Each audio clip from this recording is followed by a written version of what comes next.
Got it. I got it.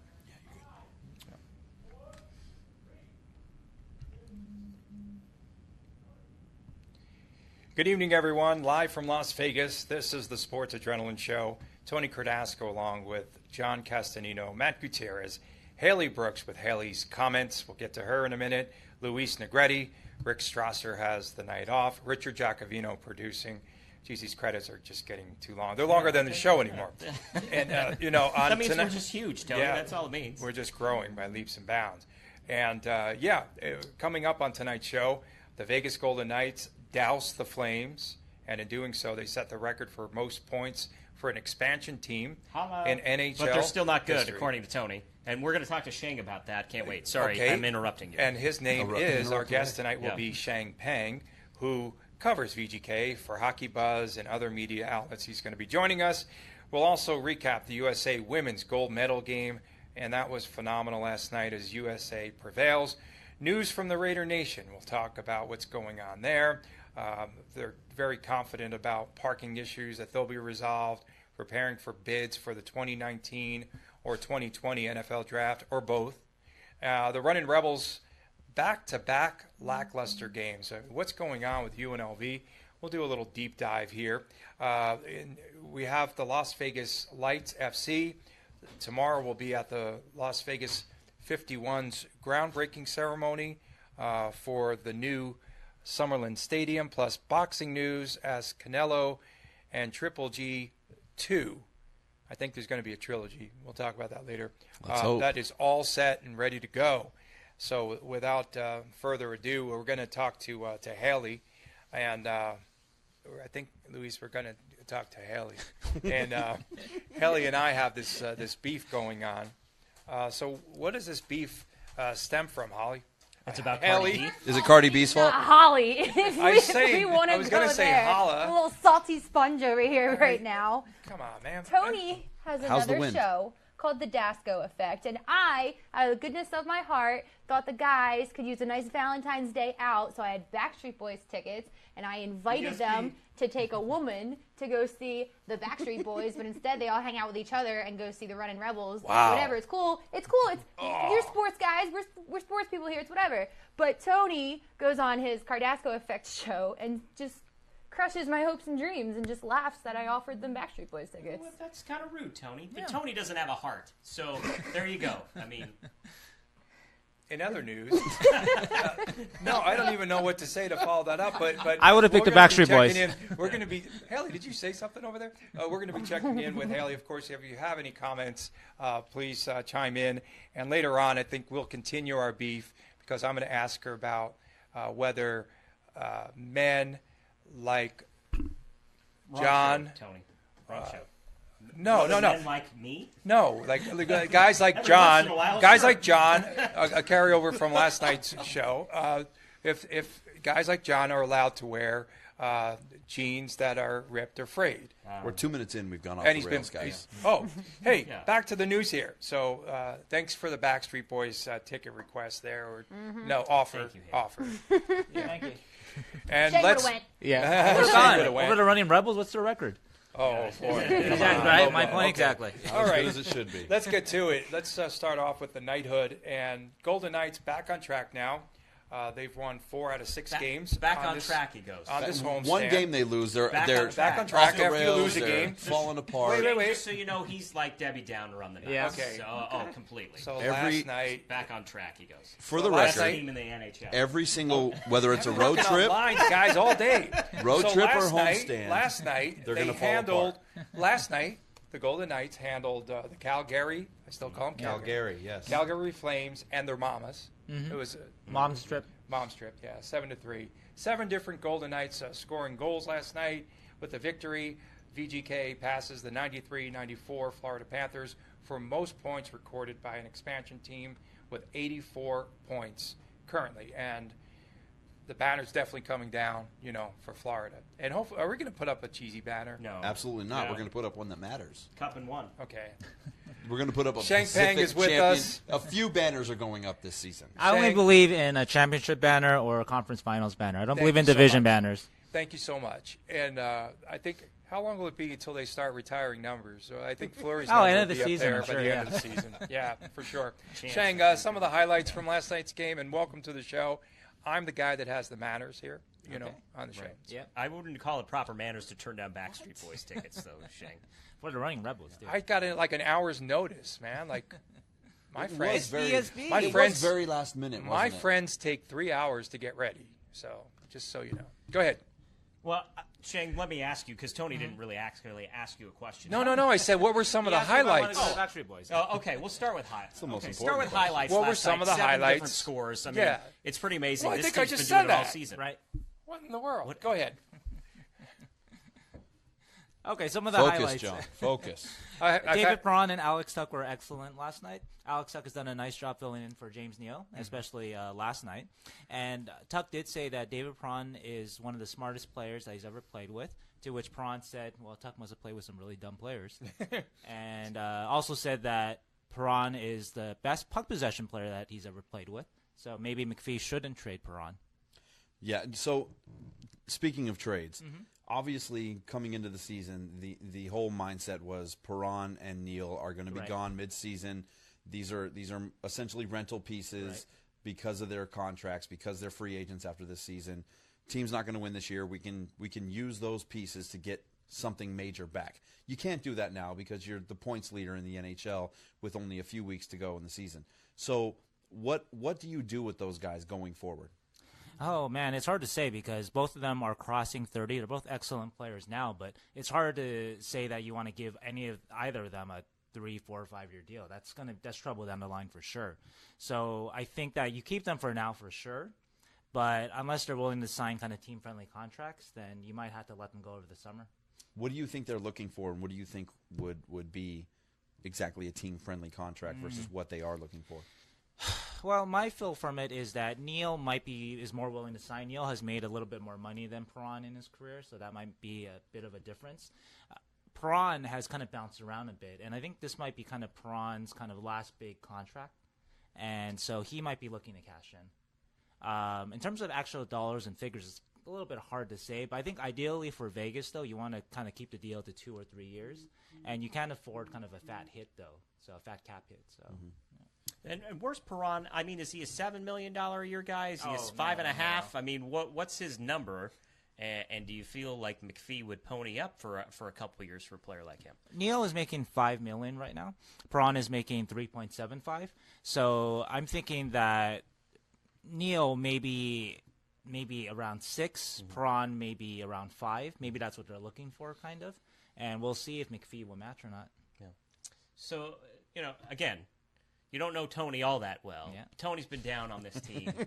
He's waiting for the shoe to drop. He's waiting for something to happen. Tony, I'm kind of down on the team too. Tony, Just So- doesn't. I know. I've been to post-game interviews, and I've heard your questions. Yeah, we get it. You and I are on the same page.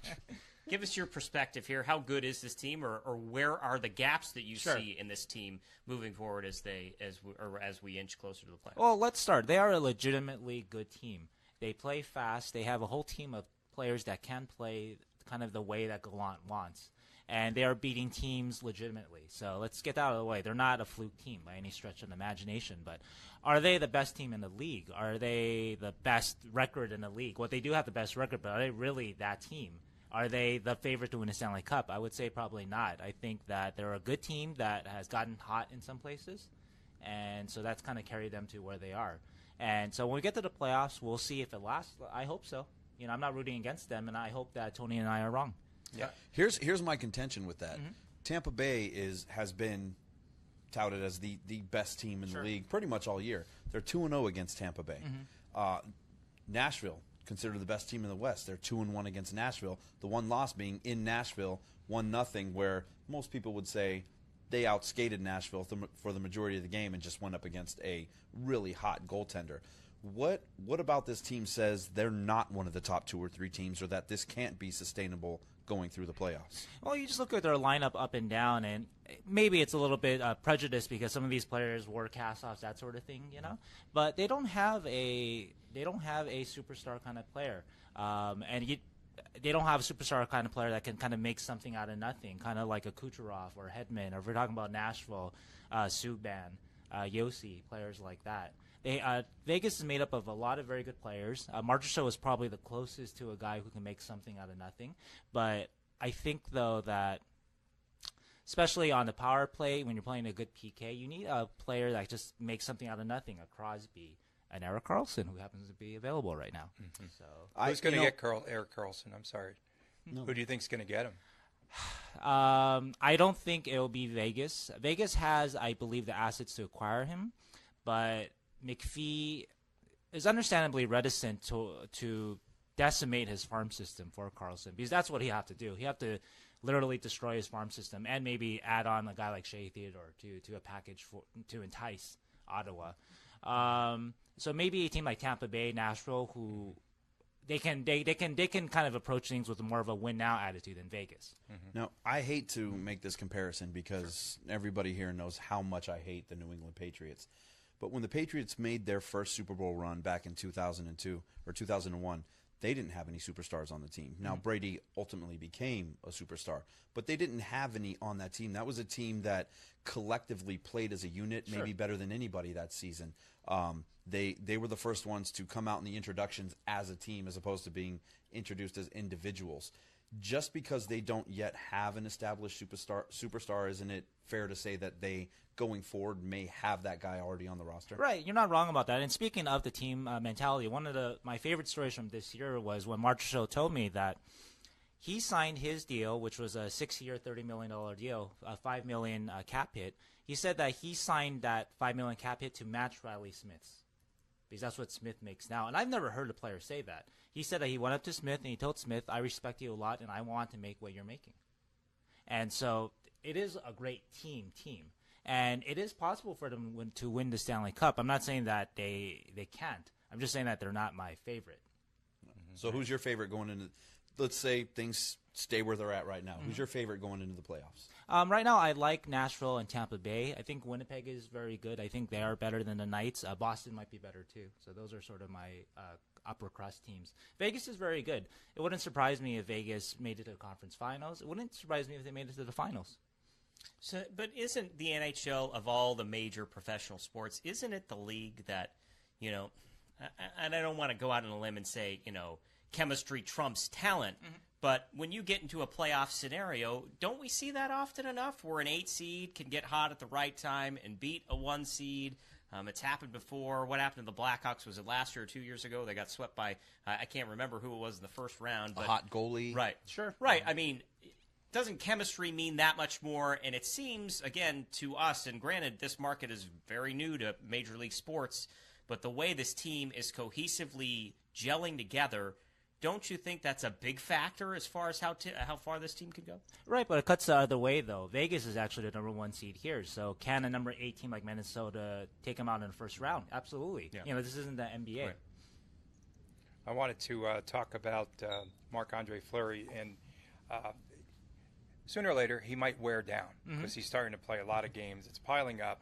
I feel like as though he needs a break. He recorded his 20th That's true. win. I'll agree with you night. on that.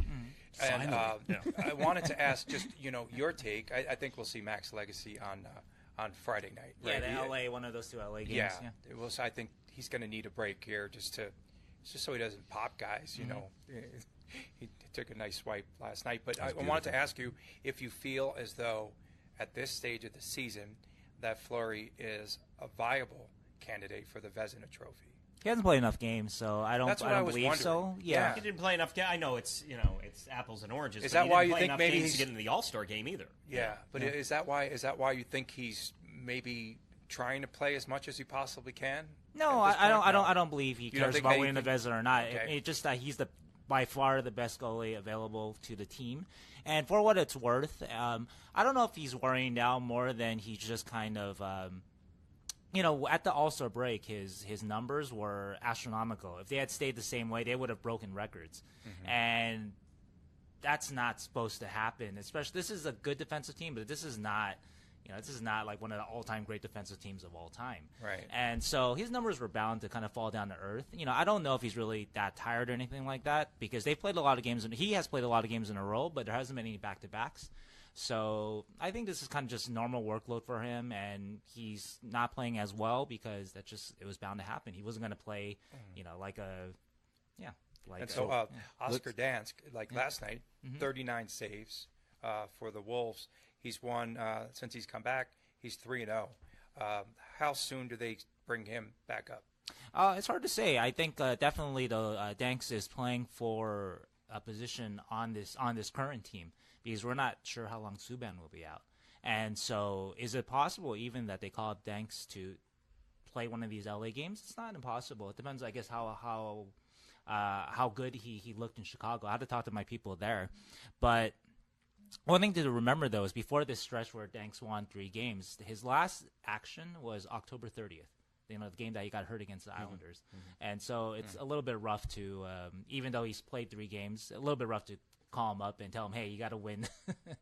Yeah, you got to beat the Kings. Well, now, how tradable of a piece is Subban going forward? Is that an option? Is that on the table, or is he entrenched as our backup goalie going forward? I would think that he is tradable, but I know that the goalie coach Dave Pryor likes him a lot. And I guess the question then becomes, how good is Danks then? Because Legacy, as hard as Legacy fought during the season, Legacy is probably not going to be an NHL regular. That would be my guess. And so if you like Danks a lot, though, and Danks was a second-round pick a long time ago, then maybe you can trade one of those guys. But I think, though, that Subban's job should be pretty safe.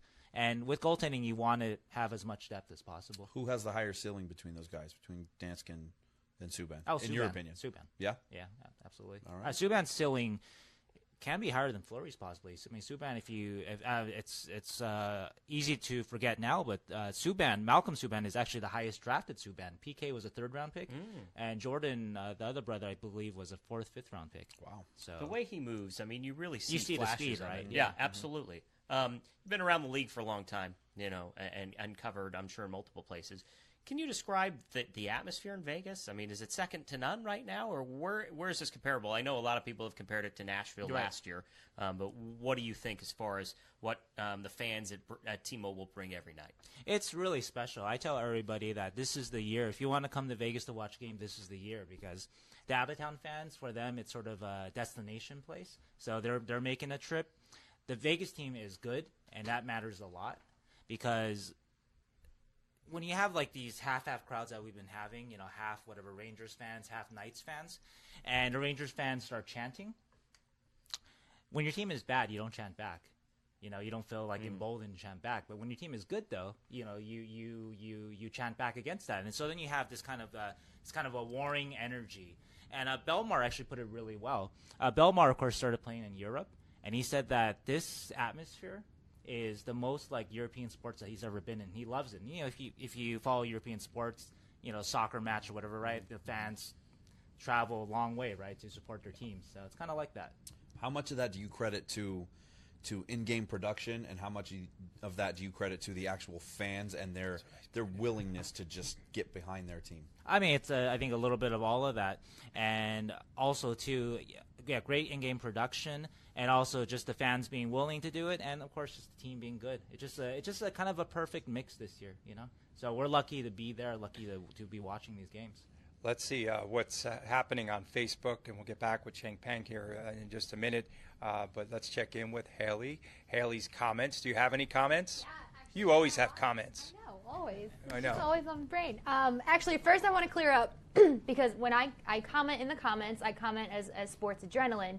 Rick, if you've noticed, is not here this week. He's in Florida, so I'm pretty sure this was Rick that commented that those are a bunch of handsome men. I just want to put it out there that was not me. Thank you. I feel you. like it was Rick, so thanks, Rick. Hello. Stay warm in Florida. But other than that, we have a lot of good stuff going on. So actually, you guys might have heard this story. I know I heard it previously about there's a couple, I believe the story goes along the lines that they have 2 season tickets, and every game, maybe so often, every once in a while, they give away 2 tickets to people. Maybe do you know the story a little bit better? Maybe you can explain it. You look like you know this a little bit better. No, I'm familiar with it. I haven't gotten into it specifically, but the Vegas Wish is yes, Vegas Vegas Wish. So exactly. Vegas Wish is popping off in the comments right now, talking about how if you have a great story that you deserve, or someone you know should go see the Knights. They haven't seen them yet. They're local. They love hockey. They love sports. Whatever. you can go to their Facebook and you can maybe get them a chance to go see the Knights, and they're just doing it out of the goodness of their hearts. And Vince De La Cruz, I've seen your name on here before, so I know you've commented on our show before. He is apparently one of the people behind this, so I didn't know that, so that's pretty cool. So that's really awesome. So if you guys know somebody that really wants to go to a Knights game, you can hook them up, help them out. So that's going on. And then Glenn Siegel said, didn't Fleury get rest while rehabbing? Yeah, but that's concussion. Very early. It was very early in the season. Also, he went to Disneyland during his bye week. He did go to Disney. Yep. Who wouldn't? But he might have had a headache throughout that. So. Glenn also said that he thinks the Knights need to name a captain going into the playoffs. Let's say they win the conference or the whole thing. Berman needs to give the trophy cup to somebody. Then he said Beltman. Then Tommy Engel said, just give them to me. I think he's talking about the Knights tickets. So I have a question about that. How important is it Haley. You're welcome. to name or not name a captain on this team, considering they haven't had one all year? Mm-hmm. They've got a bunch of A's on sweaters. They have no C's on sweaters. Does it even matter at this point? No, I don't believe so. You just need leadership in a room. Doesn't matter. A lot of leadership doesn't even wear an A in that room. And so you have that, you're fine. Last night, the one thing that came out of the game that now for the season, the Golden Knights have 5 players with 20 or more points. Mm-hmm. So, again, it shows the balance of this team. And then they're missing pieces like every night. Right. And they're just plugging in players that somehow seem to fit. Right? I mean, that's been the case? Yeah. Players, they can come in. They can play that fast, system that Gallant wants. And it has been working for sure, yeah. So let me ask you, Tony, and Sheng too, obviously. What do you think's missing? And I'll go ahead and say it's scoring on the third line. I mean, Eakin, he gets a goal last night, but, it's been a long stretch, and that third line has been kind of an abyss. I mean, I love the Belmar line, just the way that he plays. They may not be a scoring line, and they're not supposed to be a scoring line, but I love how they play. I think it's the third line. I'd like to see a little bit more depth and a little bit more ability there, but where do you think they're lacking? I just think, again, muscle. I think personally. I know that there's been on social media a call for like another forward probably, right? But I think, and then two, just right now, I mean, they need to start grinding it out as if they're in the playoffs, because that's just going to happen, all those games in succession. Yeah. And my concern is, how durable is this team in a series that goes 7 games? That's my biggest question, I think. And then, like I was watching, Matt and I were watching the Anaheim game the other night, and Anaheim played sort of at different times, a different defense with 3 defensemen back, back on like the second line. So they have to start to be more prepared, I guess, for what teams are going to throw them. Like that was a playoff game, right? Right. But that's what's going to happen. So how do they make adjustments, in games like that? Mm-hmm. Well, I believe actually that they should double down on what they're good at. And what they're good at is playing fast. And so I think they should add more of that instead of going toward addressing kind of a weakness, which, they do lack a little bit of beef, that sort of thing. Mm-hmm. But, get more skilled, fast players in there that can skate circles around the big guys. And so I tend to think that more of the third line is something that does need some help. Unfortunately, Leipzig, and let's not pile too much on him. He's only 23, but he hasn't put away the chances this year, and they need somebody that can go onto that line and finish. And maybe it'll be a guy like Hika, who's shown a lot of promise in the 2 games that he's been up. Mm-hmm. Or maybe that they'll trade for somebody like a Grabner, who has 20-plus goals and is always a shorthanded threat. That would be a great-looking line. That'd be great. Right? Yeah. Tuck, Grabner, and Eakin. Wow. So that could be nice. Give you 3 strong scoring lines. I'd be happy about that. Would you jump on the train then? Would you be okay? On the Ranger train? No. That's always been totally tanked it. That's always been my contention though, is that this team, when they play their game, when they get out and they skate fast and they get out in transition and they don't let you bully them, it doesn't matter how strong defensively or how big and strong you are as a team, they're able to outskate you throughout a 60-minute game. Mm-hmm. And as long as they can continue to do that, I think they're going to be in good shape. And Sheng, like if they do make a trade here before the trading deadline next Monday, would they give up picks per se because they have 7 picks, Yeah. draft picks. They have a seven second-rounders in the next 3 years. I don't Yeah. believe that they will give up a first-rounder. McPhee doesn't have a history of that. Right. And also, the 2018 draft is considered a very strong one. So do you think that they'll go like as an add-on to yeah. try to get a bigger Yeah, player? I think they'll build around they'll work around the edges. I don't think they'll make that blockbuster deal. Right. For like an Eric Carlson But do type. you think they will, though? Do you think they'll make... I think they'll make small deals. Yeah, They will. maybe they'll offer up some of these second-round picks. Maybe a guy like Leipzig could be. I'm, just purely speculating. But, somebody in their lineup that's not playing a lot, basically. Can we talk about press conferences with Gerard Gallant? We did a quick Facebook Live. Now, you know what? I mean, I don't know how to phrase this. I am definitely a journalist, but I'm totally a homer for the Golden Knights. I'm an alleged journalist. And I won't paparazzi. say I haven't put the screws to Gallant on anything. But I mean, just characterize him. I know you love asking tough questions to Gallant, and It's the sometimes best. I mean, typically you may not get an answer. Sometimes to your you get the question, wrath. but- You might get an eye roll. You get the wrath, man. Kind of tell us. You're doing your job, which I get it. Do you enjoy that kind of interaction with Gallant? I don't know if enjoy is the right word. Sometimes I wish he would give me. I'm always interested in kind of the guts of the game, the process, and so I always hope that he will kind of help me with that. And sometimes he does, sometimes he doesn't. But I don't mind it though, because that is part of the job. Asking these tough questions. Right. And sometimes, like last night, he will give you some revelation. Last night I asked him. The Oscar Lindbergh line. They only played one Great shift question, Shane. in the second period and 2 in the third. And I just asked him flat out, were you unhappy with them? And I gave him a little bit of an out, or was it just a matchup thing? And he said flat out, no, I wasn't happy with them. And I don't like to do that to players. He said we need all 4 lines to play well for us to be a good team. And so that was a great answer by him at that point. Yeah, and So- I feel the same way. Again, I haven't put the screws to him in any way because I can't. I guess I'm the sense of I always want to look at the positives with this team, and I always try to look. Well, at and they're the also side. leading the Western Conference, and they have 40 right. wins. So and it's like kind of hard, 15 right? Right, in exactly. a sense, So, to ask those questions. But you are right. I mean, it's a mix. It's a really good mix of coach speak, and then you have to pay attention because in between that coach speak, you might pick up a gem, like you said. So I've enjoyed it too. And when somebody doesn't asks a question he doesn't like, usually somebody gets the stare, which I have enjoyed. Yes. Yeah, and I've been next to people that have gotten the stare, and even I feel uncomfortable. So it really has been. I could probably enjoyable. name a few of Thanks those for people, making Chuck. John uncomfortable. The major leagues are here, guys. I mean, Yeah. this is what it is. I think he's handled it great, and we certainly have plenty of opportunity to ask him questions, and he does his job, like Sheng says. So.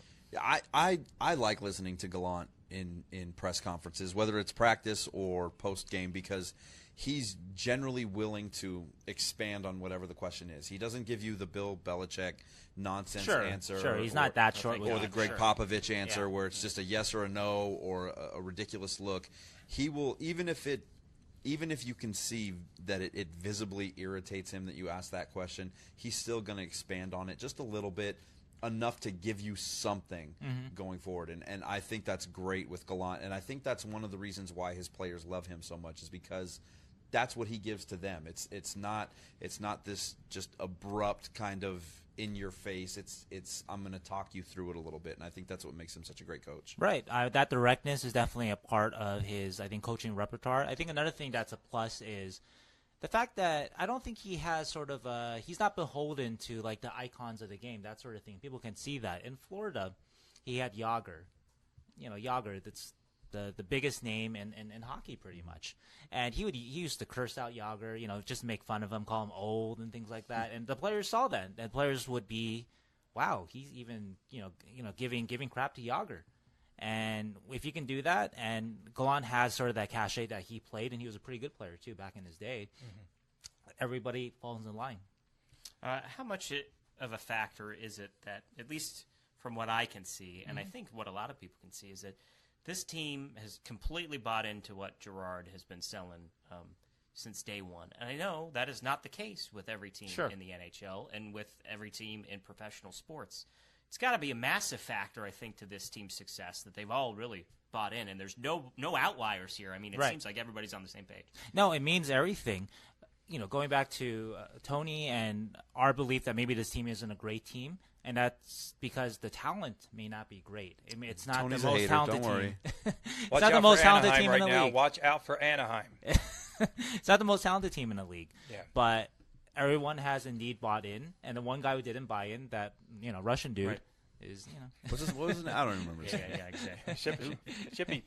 So 22 games left. Yeah. 11 are at home. 11 versus the Pacific Division. Got to ask you. I just keep reading, and I think it's a little premature because there's still a lot of hockey to play. A lot of talk about Vegas and the President's Cup. Is that possible?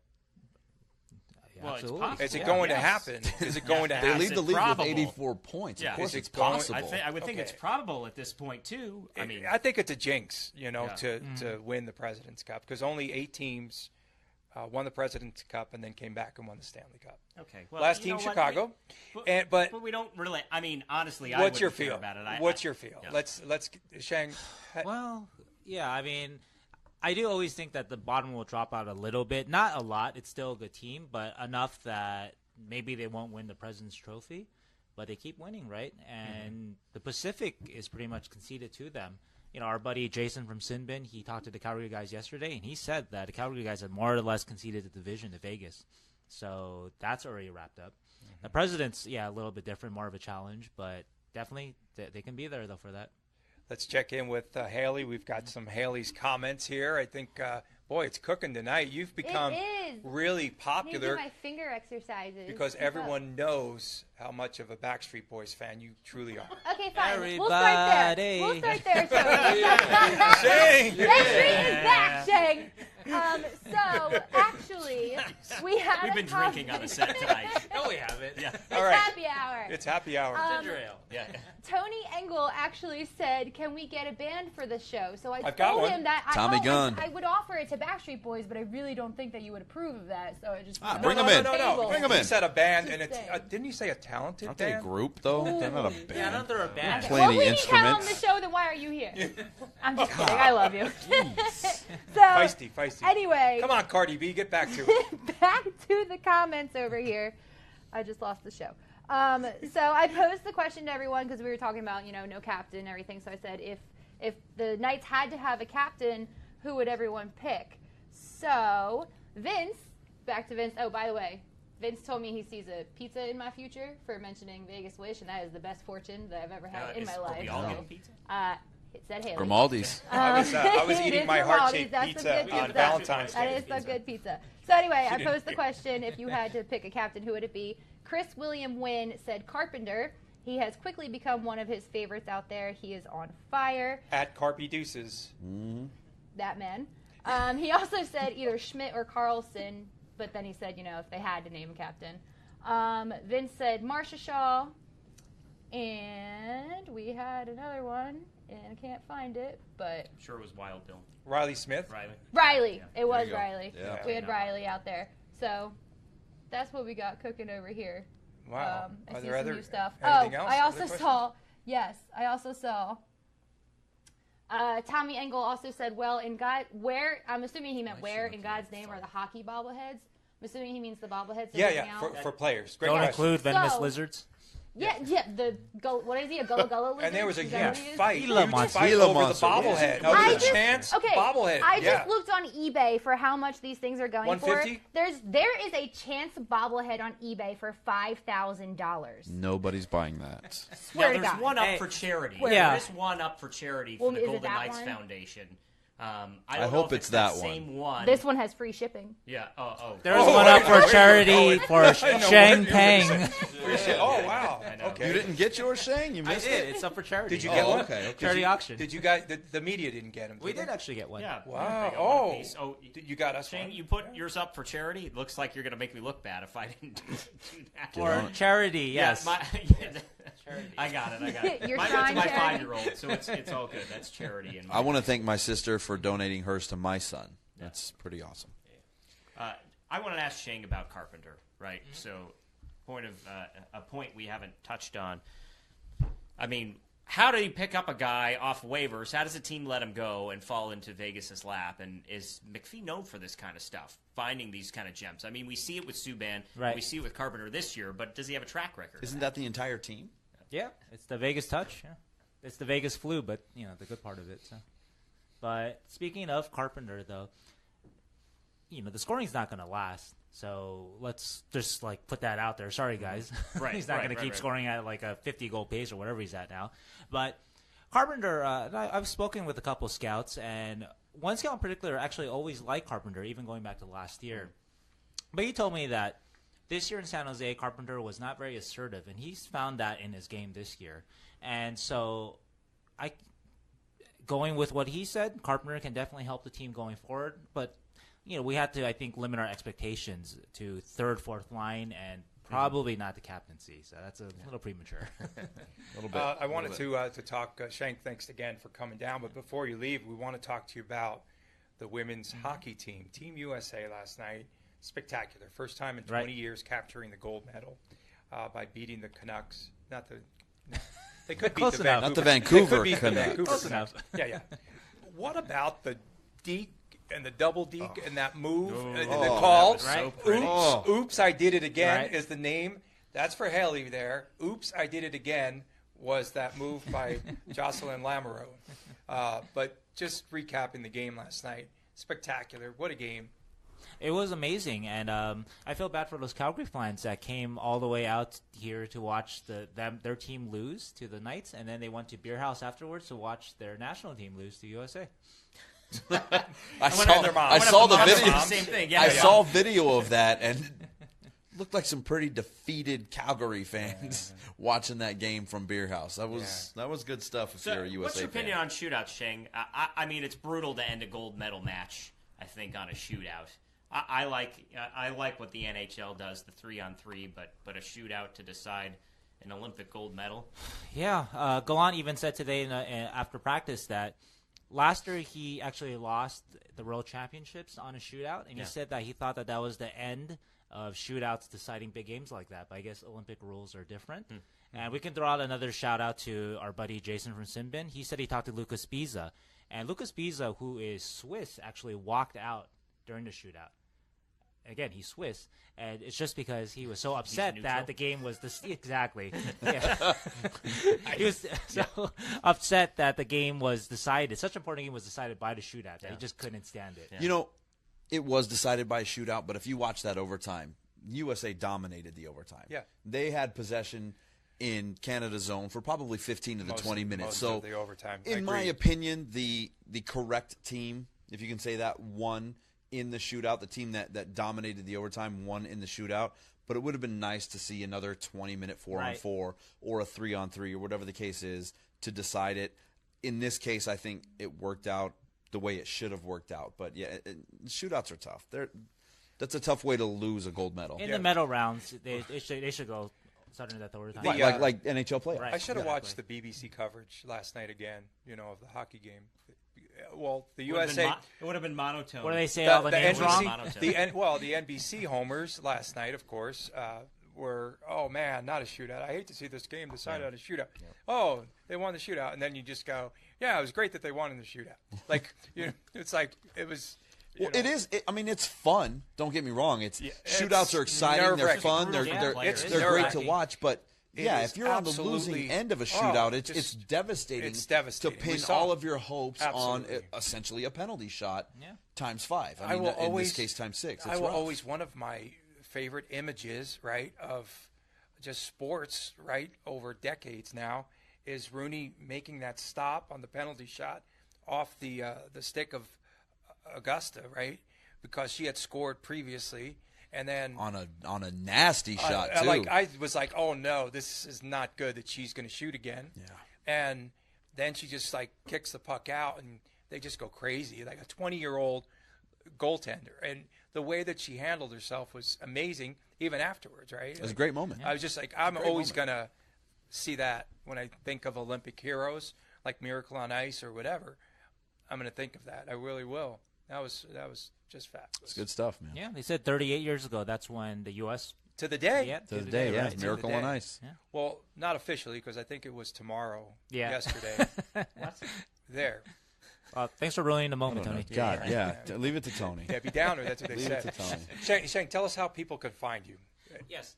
At Sheng_Peng on Twitter mainly, and SHENG_PENG, and also Hockey Buzz. So Hockey Buzz, and then you also do some other freelance work. Yeah. And you'll see News. that on Twitter. I'll advertise. Actually, one thing you can find me at right now that's interesting is the Hockey News. They did an article, they did a few stories on the Vegas Golden Knights, actually. Alex Tuck is on the cover. It's a very fun cover. Alex Tuck screaming in joy after some goal he scored. And anyway, I have a piece in there, too. Nice. So, Great. yeah, check it out. Sheng's going to hang out and do work while we're still up here. Exactly. That's what he told me. Yeah. We met at the bar back here, here at the Sports Adrenaline set. He's like, hey, can I hang out? Well, of course, he's more than I got to welcome post an article. You guys have internet. Yeah, so- exactly. Do you need any quotes? Do you need quotes? For the record, Sheng's great, guys. Follow his stuff. He's Give him a follow. awesome. Sheng, He's thank you so super much for siding analytical. with He me. kills no, it. thanks for You know siding what? with I me. don't think he totally sided with you. He Yeah. said this team can make a conference final or the Stanley Cup. No. I'm okay with that. we're I think Sheng's on our side, Tony. I think we should check in with Haley, right? Yeah, I we think should. We should head back over, and Haley's got a lot going on over there. We do have a lot going on. Let me scroll back up to the top here. Okay, so Tommy Engel came back in with a couple more things, which, John, you're going to appreciate this. Okay. Not really, but I appreciate it, and I know you'll get it. So we were mentioning about the Grimaldi's pizza, and Tommy came back and said, one bite, everybody knows the rules. Yeah, there you go. Do you guys Barstool, understand that? El Presidente. There we go. It's Yeah. a Barstool thing. I do love the pizza. Proud to reviews. be a stoolie. But anyway, back to sports. Actually, not back to sports. Chris William Wynn said that NSYNC is the best boy band of the 90s, guys and girls. Ugh. So, Tony, I don't know how you feel about that. Chris, come on, And man. 90s bands. He's Vince, losing street cred. Vince said New Kids on the Block. So, It's not 1991, Got that going Vince. on. Come on. yeah, but they're making a comeback. The 90s are always making a comeback. But anyway, earlier, I tried to find this. Chris William Wynn, pretty much, we've been going on about the Knights for a little bit. We got Sheng here. He's a Knights guru. He said anything to not talk about running Rebels. And then they said sometimes, I think they meant you guys, get tunnel vision when we're talking about running Rebels. So I don't know how you feel about that. All right. We'll get to the Rebels. there's- Don't worry, Chris. No, They're they're coming. saying you get tunnel vision. No. At one point, there was light at the end of that tunnel, but now there's only the Las Vegas lights. Burned out. That is the light at the end of the tunnel. That's what So Haley, seriously though, okay. So I just wanted your take. Ripped jeans, right? We talked about that. What is the cutoff age to wear them? Because I saw some guy that was older than dirt Can I get, wearing them. Where did you yesterday. rip You know your what? I don't think jeans? it's an No, age you get, thing. like- I think it's a way you present yourself. Like if you have like long shaggy hair and you look like you haven't showered in a week, by all means, And wear you're ripped 82? jeans and it goes. You it's could it's still like do that when you're 82 hipster- years old.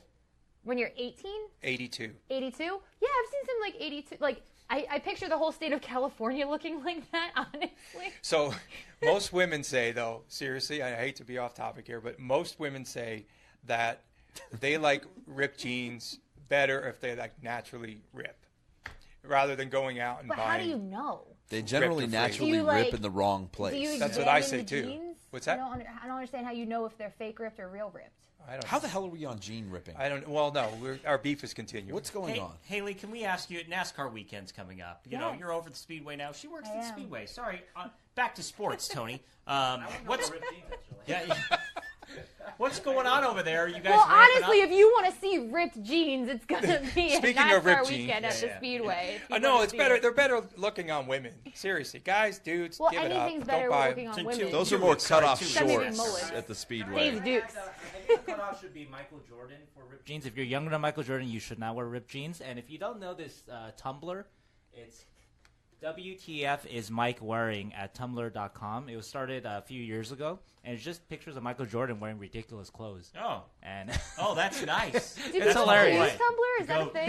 It's Tumblr Tumblr. is still a thing? It hasn't it's died still, yet? well, I don't know if it's still a thing because his last post was 2014, but I, You know I, what? I think this Tumblr's if you hilarious. have any though, other so- questions, check out his MySpace page. Sheng Peng. Go on his Zenga if you really want to get deep. Did you all even know? Probably No. not. Anyway. Anyway, But, were there yeah. any other comments? Well, no, we're talking about NASCAR, right? Oh, NASCAR. Go. NASCAR's coming Yeah, up. sorry, my bad. So, yeah, this weekend, triple header weekend, we've got the Stratosphere 200 Friday, the Boyd Gaming 300 Saturday, and, of course, the Pennzoil 400 on Sunday with all your big-name guys. But this weekend is also, like, they're calling it the ultimate sports weekend in Vegas because you have rugby, you have UFC, you have the Knights game, you have basketball, you have NASCAR. So on Wednesday, they're getting all the sports together at Toshiba Plaza and having a pep rally where there's gonna Chance is gonna be there, a couple Golden Knights are gonna be there, Kurt Busch is gonna be there, Noah Gragson, couple drivers. Backstreet Boys. She's only been there for like a month, and Boys she's totally out of town, involved in NASCAR Nation. That's awesome. Yeah, so that's over at Toshiba Plaza. They're going to have all kinds of fun stuff like concessions and things like that. And I know we're going to have Dream Racing driving simulators. So that'll be really cool. You pretend like you're a NASCAR driver. Fun. While you're out there. Yeah, that's a fun event. And it's just nice to see the cooperation now, because before these are all standalone events. Mm-hmm. But if you put them all together, then you're going to go, wow, that's here. And I'm sure that attendance should do much better. It should go up. Major League Town, man. Because people now are going to be aware of everything that's going on. It's the only way we should publicize. Yeah, especially because Vegas is like a sports Everyone city wins. with its own sports now. Mm-hmm. You have to work together. You can't be against each other. It's just, that's how you function. That's how you support the city. Thanks, Haley. You're the best. I know. We'll get back to you, and please. Did you hear a lot? Jacobino, you okay in the back, buddy? That was authentic. That's the loudest sneeze I ever heard. That was authentic. I was being genuine. I hope that came through. Let's talk about the Raider Nation. Try to get back on track here. Latest news now, Raiders have put up $5 million in a bond with Clark County to decommission the site of the new Las Vegas Stadium if construction plans fall through. So they would have to pay to have the site cleaned up. Don't foresee this happening. The total cost of the project now, guys, $1.9 billion. And what are they getting from room tax? $750 million. Yes, it's hard to forget that And number. So, yes, but people are saying they're getting Mostly free because stadium. everybody complains about it. And this is 1.9 as it stands right now. Right. Any overages, the Raiders also will pay for. Right. And then they're building the practice facility in Henderson. I'm just tired of people. I've had it up to there where people are saying that they're not spending any money on the stadium. The only loss here for Vegas, and I hate to say it, I mean, it is a 30-year lease. It's a 30-year plan to pay it off, is if the economy tanks. That's the only loss here. That's the only really risk factor. And I get that's a huge risk factor, don't get me wrong, but I do know when they put in this implemented 0.88% tax, it pays for both the stadium and the LVCVA expansion. By the way, it is both combined. So again, those people that are just attacking the Raiders, I approve. I like funding for both of them. But if you're going to attack the Raiders, you should attack the tax for the LVCVA. That'll as never well. happen. Right? Exactly. But you could tell John got some. John got some sleep last night. You could tell. They put in a little bit of a buffer, and I believe right now the money that they're taking in, I think it's monthly or it's quarterly.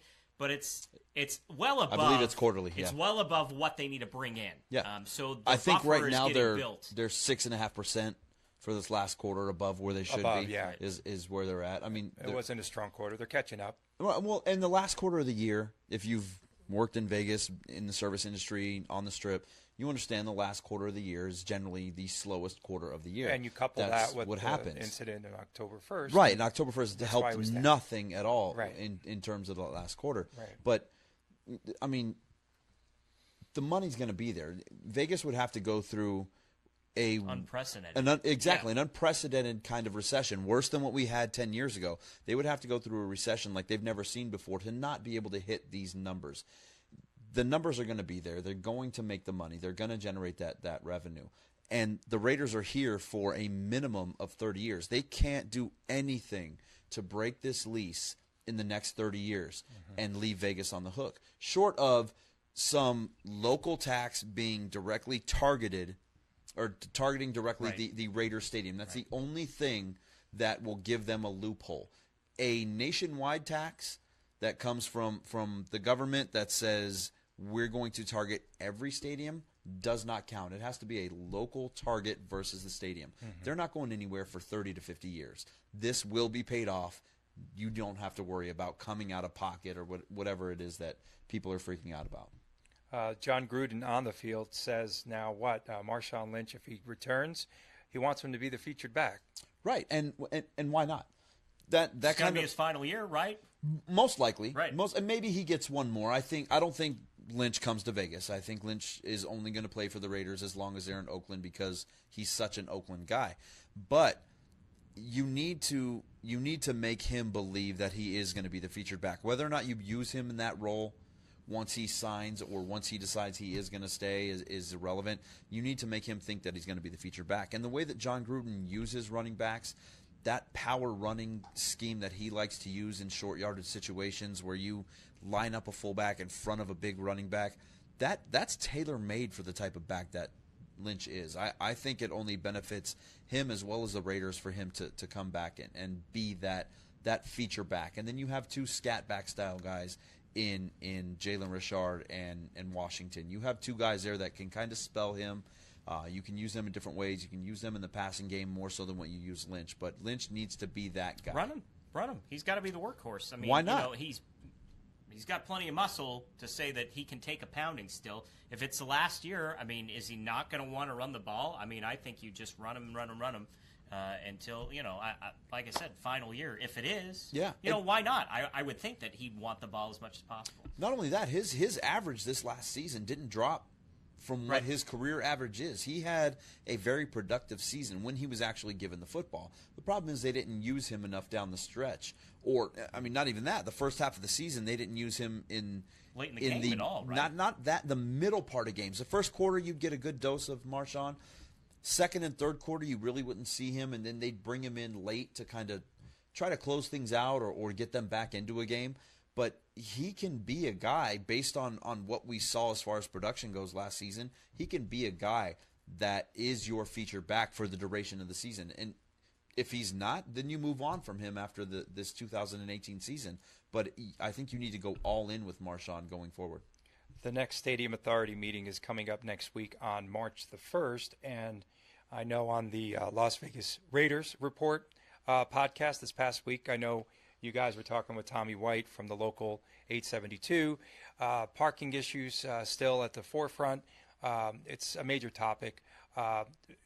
You get the feeling, though, after listening to Tommy, that things are pretty much resolved with a combination of local transportation, right, mass transit, and they'll have more parking structures, I guess, blossoming out in that general vicinity, right? Yeah, I think the biggest thing is people need to understand that this isn't going to be Oakland.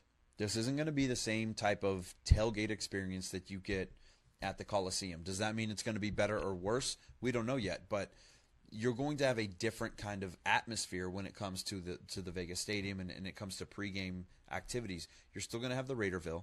The Raiders are going to do everything they can to set that whole area up. And if you've been to a game in Oakland, you understand what that is. There are huge screens set up that are playing the Sunday package on there where you can watch all of the games. They have beer gardens and their liquor stations and food and things of that nature where you can kind of have a tailgate experience without having to do it yourself. As far as the actual tailgate goes, you're going to have a pocket of people, a group of fans that are going to drive into the games, whether it's local or from out of town, that are going to want that, and they're going to be able to find spaces for that, whether it's on the site itself, whether it's Bally High. Tommy mentioned a site that they're currently working with that's going to have about 700 plus spaces on it, so it'll kind of be its own isolated tailgate party. But those places are going to exist. They're also anticipating anywhere from 10 to 30,000 fans for every home game coming in from out of town. Obviously, a large portion of those are going to be Raiders fans, but you're going to have fans from other teams as well that come into town. Mm-hmm. Those fans aren't going to drive to the game. They're going to be staying on the Strip. They're going to look for things pregame that involve placing their bets, going to bars, hanging out in places like the Park, Toshiba Plaza, that kind of thing, where they can get their pregame in a completely different way, in more of a Vegas experience kind of way. That's what they're going to be looking for before they head to the game. So this idea that you need 17,000 spaces on the actual stadium grounds is it just. He says it about just 7, right? Right, yeah, 7,500. Yeah, because that's the number that I heard. Absurd. The 16,000 is just it's out of reach. In Oakland, they only have about 10,500 spaces roughly, and they do just fine. You have people that come in on the BART. I mean, if you've ever been to a game in Oakland, you see people come off of that BART station, walk across that bridge into the Coliseum by the tens of thousands. The constant coming off the BART station. None of them are tailgating, and they do just fine. Here's a question. Do you think that we will have more flights in and out of Vegas on game days? Have to, right? Yeah. Have to. To like L.A., to Well, Oakland. I mean, if you look you at would game think so, days right? now, So that because because you could just fly in the day of, Southwest although the city Airlines, really I'm sure, wouldn't was want thinking it. about that when they complained about the stadium site quite a bit. So. Well, look at game days now going to Oakland. There are plenty of flights that'll take you to Oakland or San Francisco on the day of the game. They understand where their market is. In the reverse, it's probably going to increase by at least double. You're going to have plenty of opportunities to get here from any of the California airports. Let's move ahead, start talking about UNLV running Rebel basketball. Man. Do we Can't have we to? just bury it lower? 4-game home winning streak was snapped last night by Fresno State, 77-64, the L. So that's kind of hip, right? You could say they took an L. Okay. But what is going on with the Rebels? I mean, right now, after these back-to-back double-digit losses, it looks like a team that is disinterested, and it looks like a team that is lacking energy and cohesion on the court. They look like they've quit.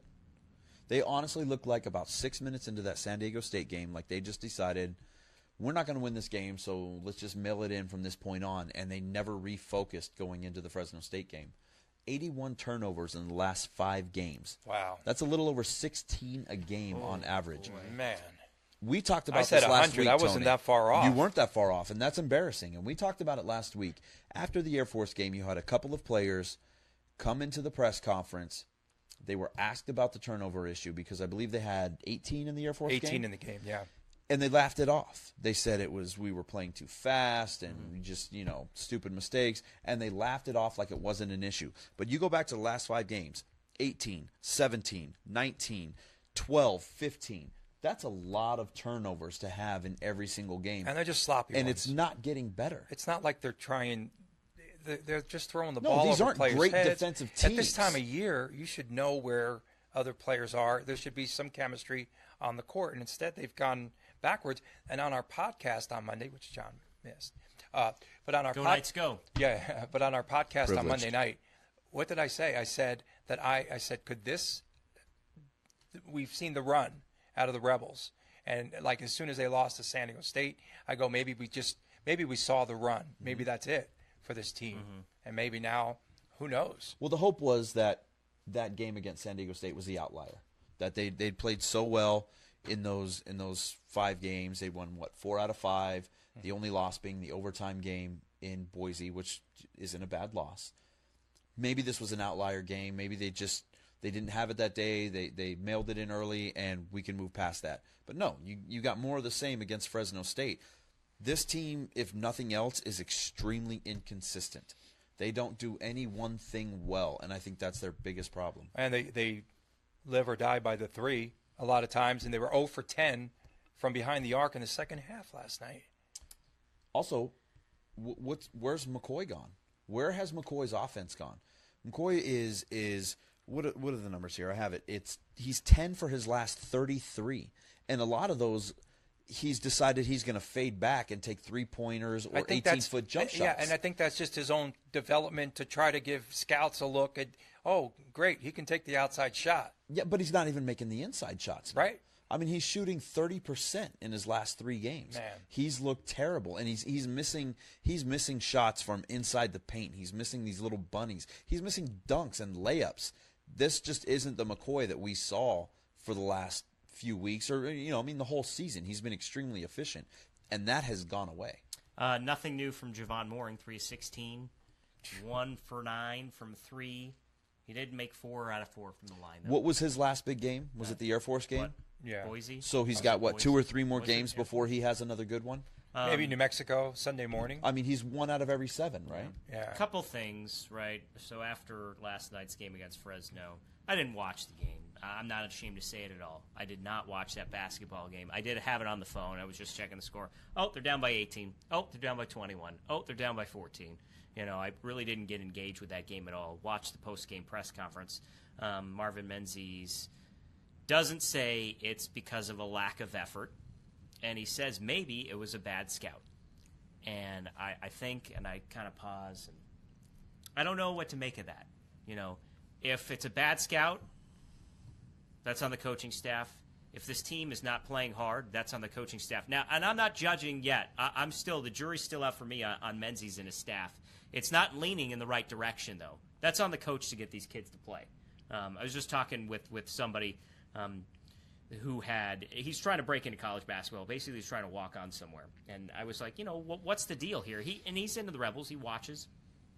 And he says, one, these guys think it's cool to play at UNLV, and they don't get up for games. There's a coolness factor to it. Two is that they don't play in the Pac-12. They don't play USC. They don't play UCLA. They don't play Utah on a nightly basis. So they don't get up for games against Air Force. They don't get up for games against Fresno State. And I see that perspective, but they need to know where they're playing at. Mm-hmm. Right. And they need to know it's not 1990 anymore. I get that we sell them on that, and we sell them on the facilities, but it's just, I don't know. If I'm a player, I just don't know what mentality these players have to come in there and think it's cool to be at UNLV and not think that they need to put in that dog-like effort, because that's what it is. It's a dog-like effort in this conference and in college basketball night after night to be successful. And you don't see it. You don't see it consistently from this team at all. Right. Coach Menzies had said after the Air Force game that the first half of basketball was the best defense that the Rebels played all season. I thought personally that Air Force, their shot selection wasn't the greatest. They weren't hitting their shots like they typically do, but I thought it's fool's gold, right? I thought so. I did. At the time, I was like, I don't know about that. Yeah, are they playing better defense? Yeah, better than they were earlier on. But now, again, there's a huge lapse, and they're not playing defense. They're giving up the baseline, and points in the paint was 44-26 last night. And that's for Fresno embarrassing. State. That's embarrassing. The fact that Justin and McCoy got beat by double in the paint is unacceptable in any game. I don't care who you're playing. Those two guys should be dominating in the paint every single game. They're physically talented enough that they should be able to do that. And as far as effort goes, turnovers are effort. If you're consistently turning the ball over like that, it's because you're not putting forth the type of effort it takes to take care of the ball, to be a consistent offense, to make sure that you're making the right play. They're just not doing that. So I don't buy into this great defensive effort against Air Force, and I don't buy into this we're not giving, or we are giving enough effort in every one of these games. They're not. They're giving up early in games, and it shows in the stats. Yeah, they're going to have to get fans back in the building. With that too, right? Nobody showed up, rightfully so. Let me look at what the announced attendance, 9,302. No chance. No chance. No chance. And I look at this team's record, 19-9.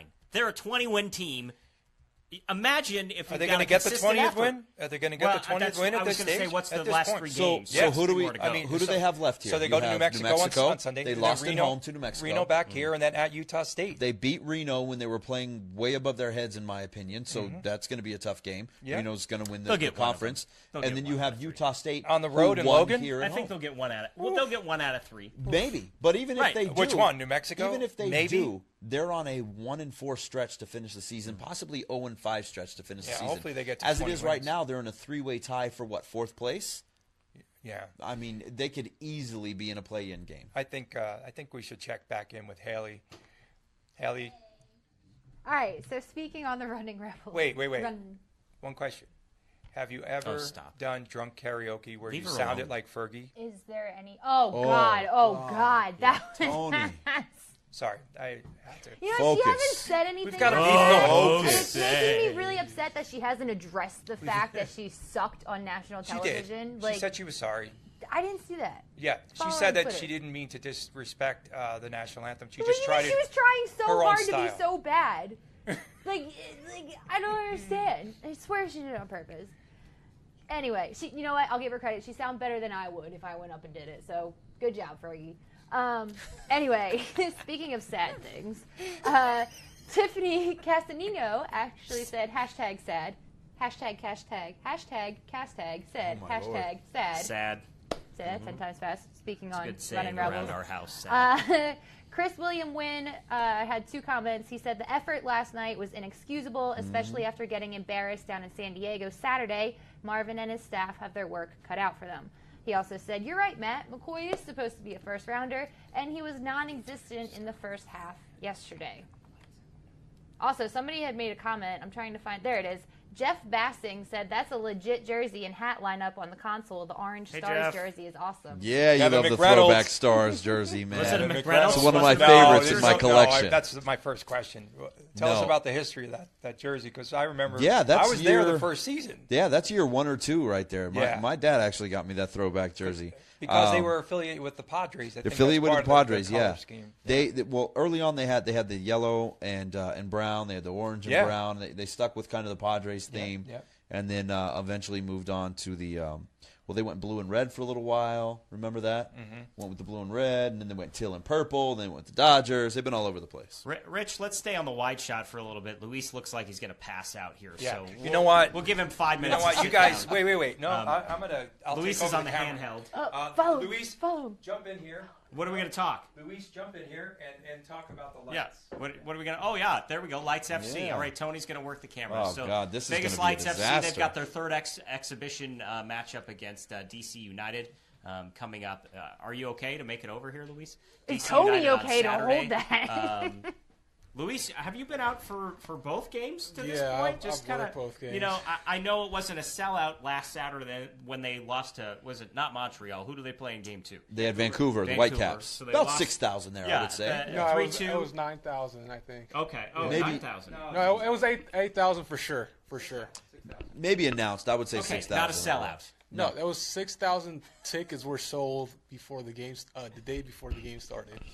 So they got like an extra 1,000 or 2. Walk up. Yeah. It was a decent crowd. It wasn't as good as game 1, but it was still better than any Well, I mean, 51s game I've been to in a while. The game was better than game 1. Yeah, the score. We just saw Jacobino run back on the feed. I love it. Production value. Hey, what do you make of this team? I mean, kind of break it down for us. You're a soccer guy. I think they're going to be really good once the USL season starts. Because, I mean, these two teams they play were pretty much MLS. I mean, they were testing their rosters, but it was a whole different league. That's what I'm trying to say. So once the season starts, I think they're going to be a pretty good team. Now, watching the Vancouver game, me and Tony were sitting there watching it. One of the things that stood out to me was whenever Vancouver wanted to get out in transition and get on a break, they had so much space. Their size and speed were extremely evident against the light. So shaky on that camera. Come on, Cordasco. How different is the talent level between the USL and the MLS? It's quite different, but I mean, you can see they're playing MLS teams for the preseason, so they can certainly keep up with them. But it's definitely not going to be the same thing. As soon as the game is going to be way different. But I think the fans saw that playing an MLS team, it's going to be a way different result once that USL season starts because it's not the same thing. DC United, are they going to sell out the Cashman Field? Do you think? Is I that a think sellout? it's probably going to be around the same crowd than last time. Mm-hmm. But, I mean, last Saturday was a tough night because there was a lot of stuff going on around town, like Golden Knights. There was a boxing fight, too. So they knew it wasn't going to be, like, the biggest crowd ever. But hopefully this one's a little bigger, but it's at least going to be the same as last time. And you're interning with the Lights, or what are you doing with them, and how much fun have you had working with them? Yeah, I'm interning. I'm communications coordinator as an intern That on sounds game. official. And I've had so much fun. I've learned a lot, and I met a lot of media, a different side of the media that I've never heard of out here in town, which is like Spanish-speaking media. Mm-hmm. And I just learned a lot, and everything's fun. Like I like telling the media where they can be. He's on a power trip. So yeah, This team, again, I mean, it's only 2 games in. You got to think that how do I phrase this? The team's going to last here, right? Isn't it? I mean, the market has been craving this for a long time. People are still kind of questioning, can they be a success here? I think they've already proven they will be a success here. So yeah, for the crowd they usually get is a whole different side of Vegas. Mm-hmm. It's not the same people you see at the Golden Knights game. You might see a few usuals that go around UNLV events, Golden Knights games, but the fan base is way different. Than Very Hispanic-driven crowd. Yes, it's it's not the same crowd, and I think the fact that the tickets are way cheaper compared to other sports around town, they're gonna be selling a lot of tickets, and since they're not even like, they might have games back to back each weekend, but then there's windows where there's no games, and that gives fans time to rest and start thinking. You know what I mean? It's like you don't have to be there every game. Yeah, they're gonna miss it for a couple of weeks. And Tony, how's your back? Have you seen the important question, we got a Luis? thumbs up. Have you seen the road kit yet? I haven't seen it yet. We're all waiting on the road kit. Yeah. We've been told that there is a road kit out there, but we haven't seen it yet. There might be a couple weeks, 2 or 3 weeks till they reveal it, because next game is the last game before they go. They don't play for almost a whole month, so I think during that window is when they're going to release everything. Do you want to go to Haley Brooks? Is that what you're motioning?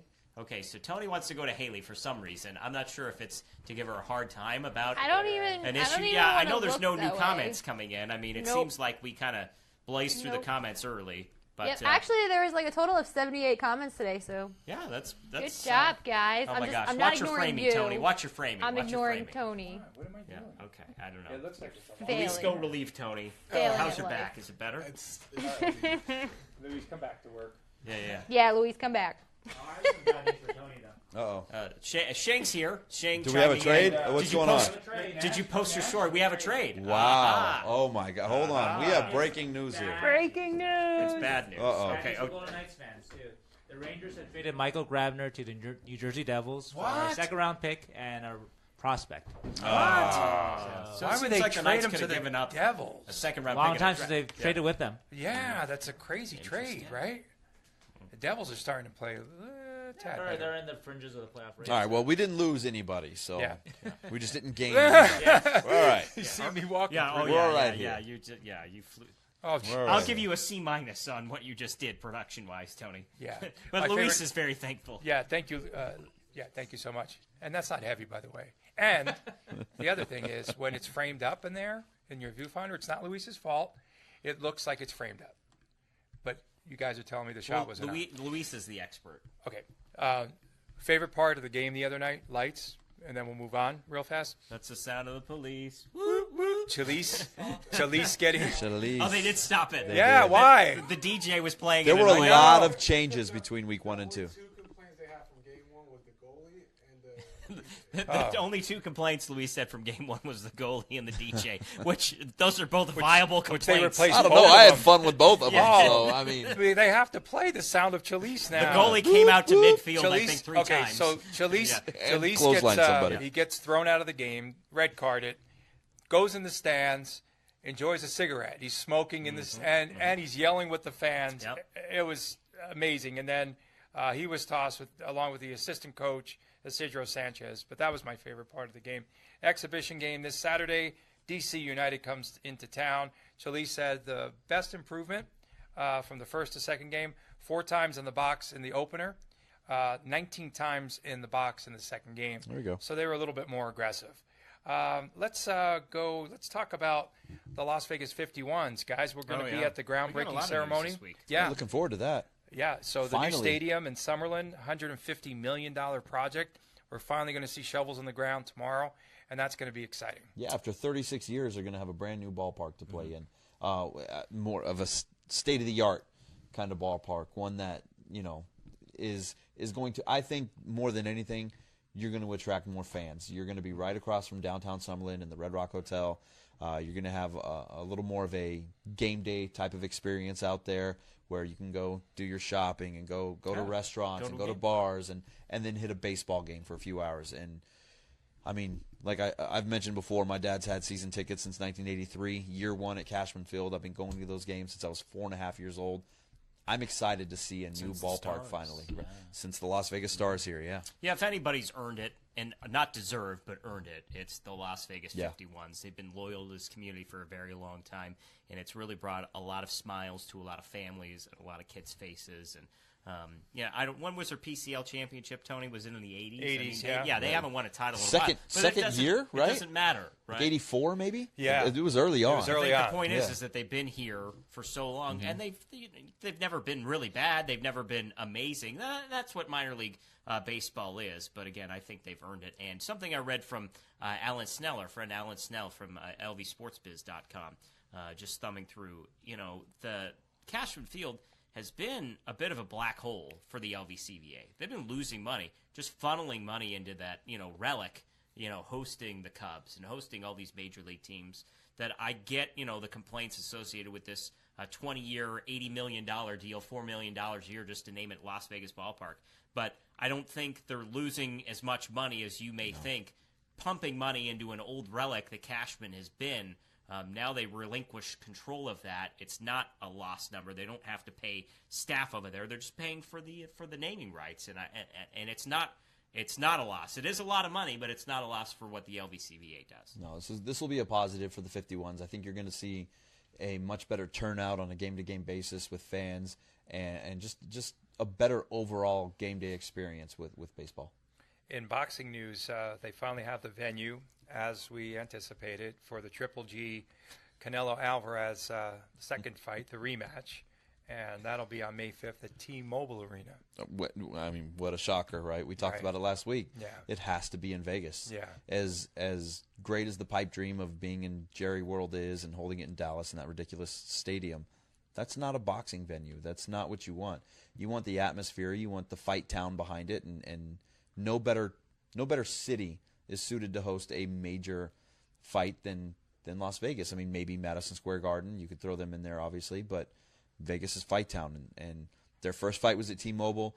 I was there. The atmosphere was second to none, one of the better ones that I've been to in my lifetime. 3 times. And then they should. The first one was a draw. Whoever wins this fight you have to throw the next one out there and say, okay, I can get you this time. So. And Triple G is a $1.65 favorite to win that fight. Let's bounce back over to Haley as we start our final thoughts tonight. Ripped jeans, is that part of your final thought? I have a lot of thoughts. Cardi I B. just don't want to say them right now. Okay. No, I just want to remind everyone, Wednesday night, Toshiba Plaza. It's free to go, 5:30 to 8:30. Come hang out. UFC, NASCAR nights, rugby. And even if you don't like sports, they're like the biggest drinkers ever. That's great in the history of ever. So if you're a big drinker, I mean, go catch some rugby. Outside of the sports adrenaline. Those are my crew. thoughts. Yeah, man. That's it. Thanks. Now he's just doing flip cup.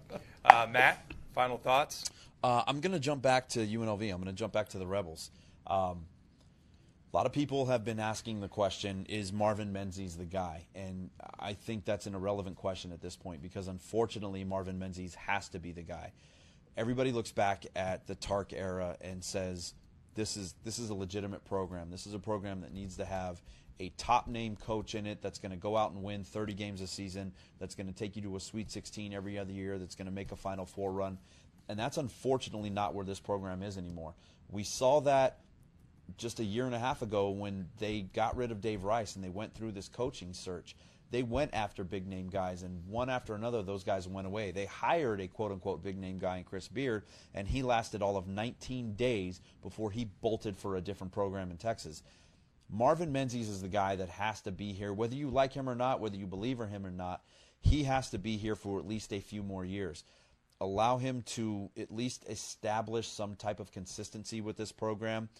Maybe get them back to a bit of a winning tradition. I mean, already 19 wins this year, not where we want to be, but 19 wins isn't anything to laugh at when you still have 3 more to go. Maybe they can get 21, 22 wins out of this season before it's all said and done.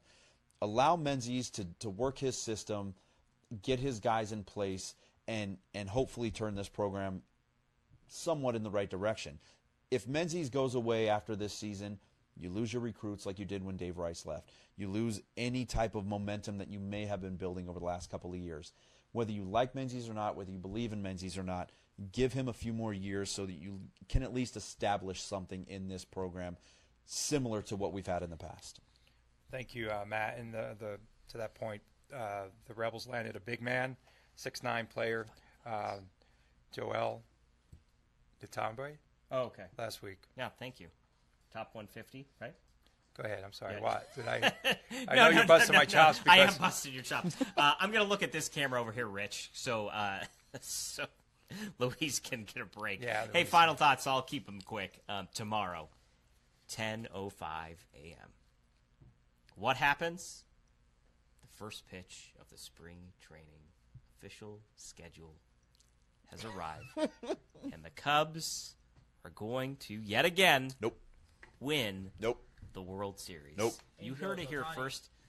Ohtani's going to pitch Saturday. I just saw that. So Ohtani, while he'll have plenty of attention, Yu Darvish talked about this, that Ohtani's going to get all the Japanese media out there, 200, plus, following his every step, and maybe 4 or 5 are going to follow him with the Cubs. He looks electric in Cubby Blue. It's February. My final thoughts. It's February. My final thoughts. February. There's no way this team is worse than they were last year, and they've made it to 3 straight NLCS.